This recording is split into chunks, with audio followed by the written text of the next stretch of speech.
Narito na ang pagpapatuloy ng ating kwento. Simulan na natin. Sa pagkakatanda nitong si Terso, parang nababalot ng mga buhok ang buo nitong katawan. Tanging mukha lang ang makikita mo rito na kulukulubot ang mga balat. Orong itim din ang mga mata nito at doon napagtanto ni Terso na isa yung lahi ng mga aswang. At yung nilalang na balot na balahibo, yun ang pinakapinuno ng mga aswang na yon. Akala niya, panaginip lang ang mga nakita niya, kaya kinukusot-kusot niya ang kanyang mga mata. Pero pagmulat ng mga mata niya, totoo ang mga nakita niya. Nang magdadasal na siya, may biglang tumalon sa likuran niya na isang maliit na nilalang. Tapos mabilisang tinakman yung mata niya. At yun na, nakalapit na ang mga nilalang. Nakukuha ng kanyang tangan. Kinakapa-kapa ng maliit na nilalang ang katawan niya, kung saan niya nilagay yung mutya ng langka.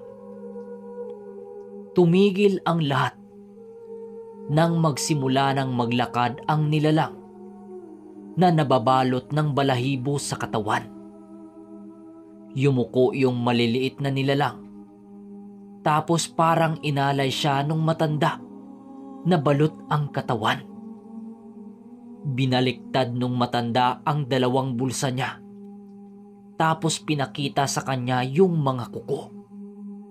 Nang idinampi ng matanda yung kuko niya sa kanyang tiyan, gumaan yung pakiramdam ni Terso.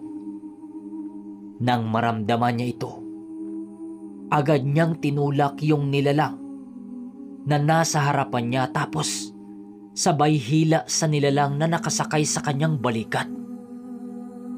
At binalibag niya sa lupa ang nilalang na yon.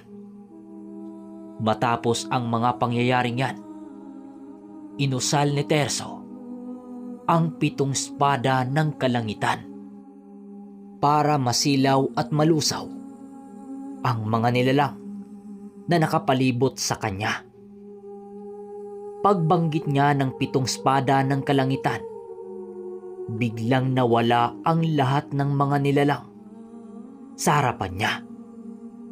Pero may natira sa harapan niya, yung lahi ng mga aswang.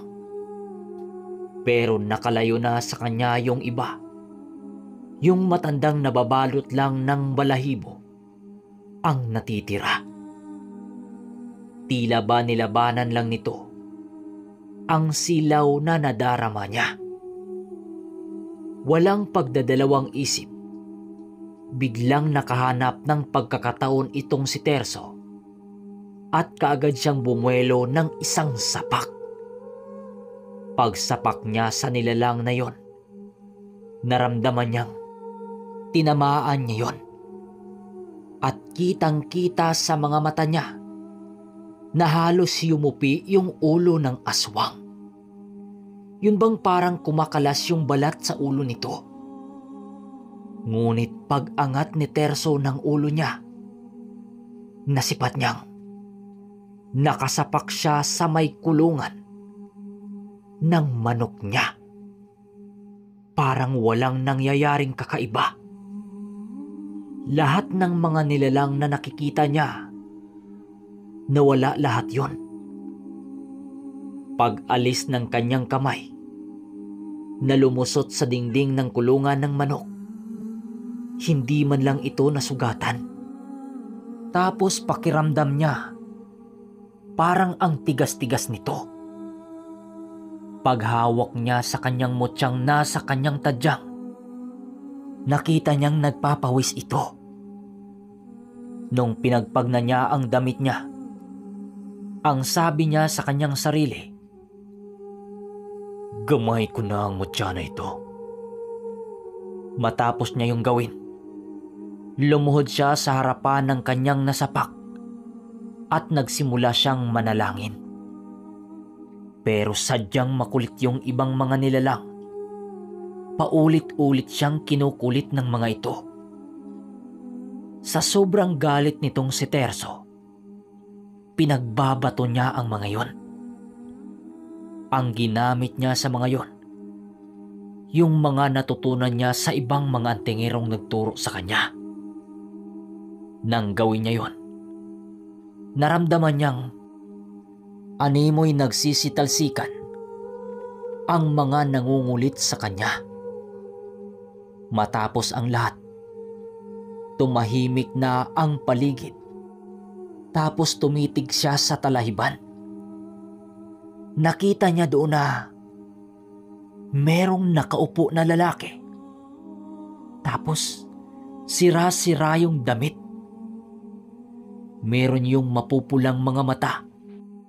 At animoy galit na nakatingin sa kanya. Niyaya niya itong lumapit sa kanya. Yung parang hinamon niya ng suntukan. Gulat na gulat itong si Terso dahil nakapaglakad ito sa mga dahon ng saging.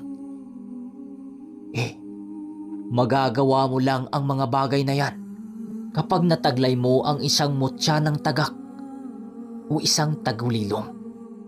Palakad-lakad ito sa mga dahon ng saging habang tumatawa-tawa at tinuturo-turo siya. Dinaglaon. Tumalon ito papunta sa harapan niya, ngunit hindi nagsasalita. Nang bigla itong tumuro sa malayo, yung bandang kanyang tinuro nito, papunta doon sa maliit na tulay. Ang naisip noon ni Terso, hindi siya tutungo doon. Alam niyang patibong lang yun, para doon naman siya kuyugin.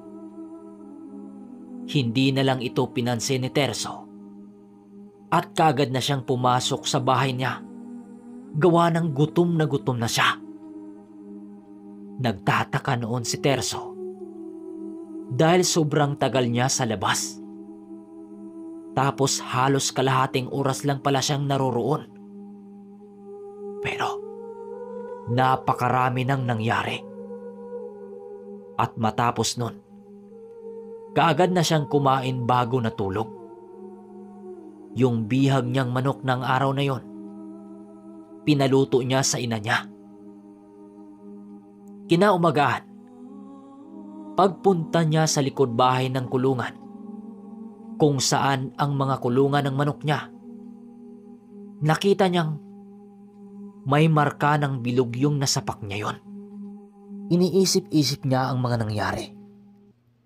Hanggang sa muli niyang tiningnan ang mga manok niya dahil may laban na naman siyang pupuntahan. Lumipas ang 1 linggo. Yun na ang araw na kanyang ilalaban. Araw na pupunta siya ng sabungan. Ang naisip niyang gawin ng araw na yon, kukumpletuhin niya ang mga dasal upang magsisilbing armas ng manok na isasabong niya. Magdadasal siya, tapos iihip sa tubig na ipapainom sa kanyang ipanlalaban. Tapos maglakad na siya papunta sa sabungan. Yung sabong na kanyang pupuntahan noon, ito yung sabong na kahit saan lang magaganap. At yung sabungan na kanyang pupuntahan, ito yung usap-usapan na merong mga antingero na dumadayo dito para humanap ng kapwa sabungero nang merong alam sa mga salamangka. Nang matapos na ang lahat, sakto naman nakakauwi lang ng nanay niya. Nagpapaalam siya na pupunta siya sa sabungan dahil may sabong siyang pupuntahan doon. Pagdating niya sa lugar, nakiramdam na muna siya sa paligid.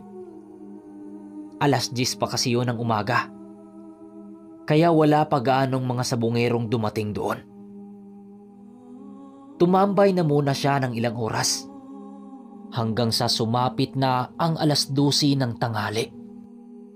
Itong mga oras na ito, medyo nag-iba na ang oras sa paligid. Iba't ibang presensya ang kanyang nararamdaman noon. Pero kampante naman siyang hindi siya naaamoy ng mga ito.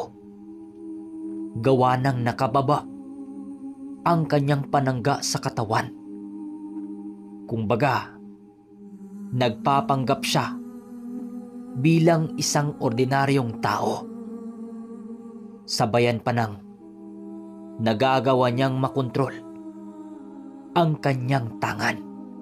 Nakasandal siya noon sa puno habang pinagmamasdan ang mga kapwa sa bungero niya. Tirik na tirik noon ang araw. At maya-maya pa, nakakarinig siya ng mga mahihinang dasal na hindi niya mawari kung saan ito nanggaling. Pero napapangiti na lang siya kasi sa isip-isip niya, meron na ngang mga antingerong sabungero ang nadapo sa sabungang yon. Pero kampante siyang nararamdaman yun kasi nga nagbabalat kayo siya. Hanggang sa meron siyang narinig na animoy kinakaskas na kung anong bakal. Naririnig niya yon sa may bandang tabi niya. Paglingon niya, ito yung lalaking butas-butas yung damit na kayang bumatog ng saging. Kinakaskas noon ang 2 tari ng bulang habang natawa-tawang nakatingin sa kanya. Yun bang nagpapahiwatig ito? Nagagawin nila ang pagtutuos sa laban ng mga manok. Tumayo naman itong si Terso. Tapos marami siyang itinatanong sa lalaki. Pero ni isang sagot, wala siyang nakuha dito. Nakikita niyang hinihimay-himay nito ang pangtali sa bulang. Tapos pansin niya, meron itong mahabang kuko. Kaya sabi niya, gusto mo palang magtutuos tayo sa sabong Sige, haharapin kita kahit anong antingero ka man. Wika niya at kinuha ang isang manok niyang dala. Tapos pagtingin niya sa lalaki, ganun din ang ginagawa nito. Kaya ang ginawa ni Terso, humanap siya ng taong hahawak sa manok para lagyan niya ng bulang.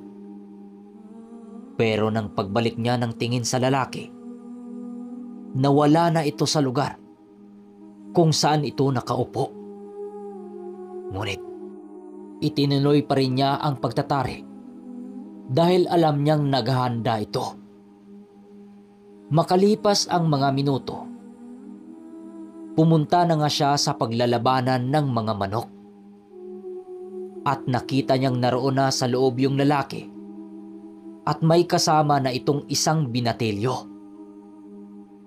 Makalipas ang mga minuto, inilapag na nga nila ang tandang. Pero kasabay nun, ang pamumula ng mga mata ng lalaki. Pagbitaw nila sa mga manok, maigi niyang pinagmasdan ang manok nito. Gawa ng hindi normal ang talon ng manok na yon. Halos pumatong ito sa likod ng manok niya na para bang isang ibon na dumadagit. Paulit-ulit yung ginagawa ng alaga nito at hindi naman ito magawang madakip ng kanyang pambato. Kahit anong gawin ng pambato nitong si Terso, talagang hindi ito makatama. Iniisip niya kung paano ito nakontrol ng lalaki. Nang maisip niyang maghagis ng sili sa pinaglabanan ng manok. Palagi kasing may dalang sili itong si Terso sa kahit saan man siya magpunta. Nakalagay lang yun sa kanyang bulsa. At nang ginawa niya yon, bigla na lang hindi makatalon yung manok nito. Kaya pagkakataon ito sa pambato niya, nadakpin ito. Kaso lang, biglang kumaripas ng takbo yung manok nito. Hinabol ito ng mga lalaki sa sabungan upang dakpin. Ngunit dahil patakaran ng sabungang yun ang manok na tatakbo ay talo, yun nga talo ang lalaki. Matapos ang laban nila, bigla na lang nawala yung lalaking may butas-butas na damit na nakita niyang bumatog sa saging noon. Nang mga oras na yon, hinahanap pa rin niya ang lalaki. Pero talagang nawala na ito sa lugar. Kaya ang ginawa niya, nagpaabot siya ng hapon sa lugar na yon. Alam niyang muli silang magkikita ng lalaking yon sa oras ng uwian. Naisip na rin niya noon na muling subukan ang bago niyang taglay sa mga ganong nilalang. Yun na. Mga alas 5 na yon ng hapon. At kukonti na lang ang mga taong naroroon. Nagsimula na nga siyang maglakad papauwi. At sinasadya niya na talagang magpaabot siya ng gabi. Habang naglalakad siya sa daang papauwian niya, meron siyang naririnig na parang nagbubungkal ng lupa. Pagtingin niya kung saan yun yung lalaking nakalaban niya ng sabong. Animoy may hinuhukay ito, pero nakatingin sa kanya. Hanggang sa tumigil ito sa kanyang ginagawa at nag-unat-unat ng kanyang mga kamay na para bang naghahanda ito sa paglusob. Itong si Terso naman, inilapag niya sa lupa ang dala niyang manok. Pumorma na ang nilalang na yon, nasusugod sa kanya. Nagpakita pa ito ng kanyang mga itim na ngipin na sobrang talas. Tapos gigil na gigil sa kanya. Nang biglang tumalon ito papalusob sa kanya. Itong si Terso naman, tila ba na blanko siya. Nag-iisip siya na papanong nakakaya ng nilalang na yon na makadikit sa kanya. Di ba, gising na ang mga dasal niya. Nang mahawakan siya nito sa braso, ay nagtangka itong kakagatin siya. Nang biglang gumaan ang kamay niya, dahilan para masuntok niya ito sa mukha. Ngunit, kaagad itong nakailag at biglang tumalon. Nagawa pa nitong pumatong sa kanyang balikan. At sa isip-isip ni Terso, mutya ng tagak ang tanga nito. Pero kung isa itong aswang, paano ito nakalapit sa kanya? Dapat malayo pa lang, masisilaw na ito. Paulit-ulit na tumalon yung nilalang sa ulo niya. Pero kahit anong gawin niya, hindi niya ito magawang matamaan. Kahit anong bilis niya, talagang hindi siya makakatama. Parang lumulutang pa yun sa hangin. Iniisip niya noon kung ano ang pangontra sa mutya ng tagak. At bigla niya noong naalala na marunong siyang kumontra ng mga agimat at mutya. Bakit hindi niya gawin yun? Ngunit nagkaroon pa siya ng isa pang isipin na pag kanya itong gawin, madadama yung tangan niya. Sa sobrang galit ni Terso, inusal niya ang pambasag mutya sa kanyang mga kamay at tinangka niyang dakpin ang paa ng lalaki. Laking gulat nitong si Terso dahil sa unang pagkakataon, nagawa niya itong madakip. Ang ginamit lang niya dito, yung kanang kamay niya. At napapansin ni Terso na para bang kinakabahan na yung lalaki. At agaran niya itong ibinalibag sa lupa. At gamit ang kanang kamay niya, na merong nakalagay na mga dasal. Pinagsusuntok niya ito ng walang tigil.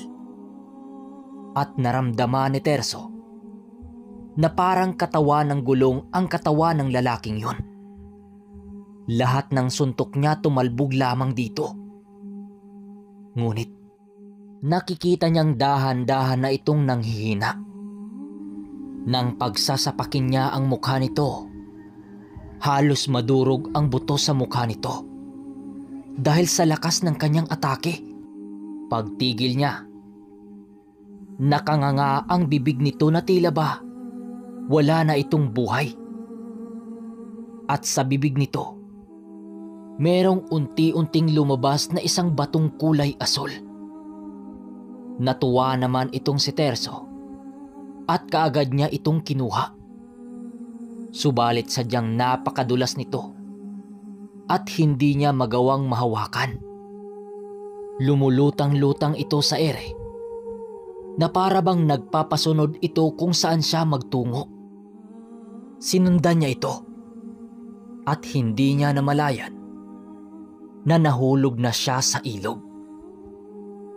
Pagkahulog niya sa ilog, sobrang lalim nito tapos animoy, hinihila siya pababa. Nung mailalim na siya sa tubig at nalunod, bigla namang bumalik ang kanyang wisyo. Yun pala, nakatulog siya sa puno habang nakasandal sa tabi ng daan. Pagising ni Terso, nakita na naman niya yung lalaking nakaitim at may matatalas na ngipin na merong balabal sa likod. Yung nakita niya sa langkaan noon, nakaupo ito sa dulo ng paan niya tapos nakatitig na para bang nilalamon siya. Pero hindi kalaunan, ngumiti naman yung lalaki. Maya-maya pa, dahan-dahan itong nawala sa paningin niya. Natauhan siya at agad-agad nang tumuloy papawi sa bahay nila. Napagtanto ni Terso na yung nakainkwentro niya noon, malamang uri din yun ng aswang na nagtataglay ng mutya ng tagak. Pero nagawa pa rin niya itong magapi. Pero napapaisip siya kung paano siya nagdidikitan. Mapagsahanggang ngayon, nakatatak pa rin ito sa isipan ni Terso. Ngunit laking pasasalamat niya dahil umayo na sa katawan niya yung mutya niya. At magmula noon, natahimik na ang buhay niya at palagi na lang siyang gumagala para magsabong. Ito kasi talaga ang hilig niya eh. Meron naman siyang nakakalabang mga mabagsik na sabungero. Pero kontrolado niya ang sarili niya. Hindi siya nagpapahalata dahil minsan nagpapatalo din siya. Ngunit sa pagsapit ng Biyernes Santo, meron talagang mga antingero sa kaliwa ang umaaligid-aligid sa kanya. Dahil ang araw na yan, kuhaan ng mga mutya at agimat sa mga kalikasan. At kapag magawa nila itong makuha sa kanya, parang nakuha lang din nila ito sa kalikasan. Dahil ang araw na yan, patay ang Diyos. Susubukan nila itong kunin sa kanya. At paminsan-minsan, hahantong pa ito sa labanan. Okay mga kaermitanyo, masasabi ko lang dito sa kwento na ito, maski ako napapaisip gawa ng nagawa siyang malapitan ng lalaking may mutya ng tagak at sobrang sulit din. Kahit sa mga sabong nakikita niya yung lalaki. Alam ko, kasi yung kadalasan sa mga antingero, ginagamit nila sa mga ganong gawain. Pero bawal silang lalagpas doon. At ito pa, pinoprotektahan ba siya ng mutya na yon laban sa mga mutya na kagaya ni Terso? At ito ang malupit. Dapat ba basagin mo kaagad ang mutya ng kaharap mo. Kung ikaw ang antingero na merong alam sa basag mutya, gagawin mo ba yon para maipanalo ang laban? Kagaya din doon sa labanan nila sa sabungan. Tapos hinagisan niya ng sili. Ang nangyari, tumakbo yung manok ng kalaban. Para malaman natin ang dulo, pakiabang sa part 4. Maraming salamat sa inyong pakikinig. Hanggang dito na lang.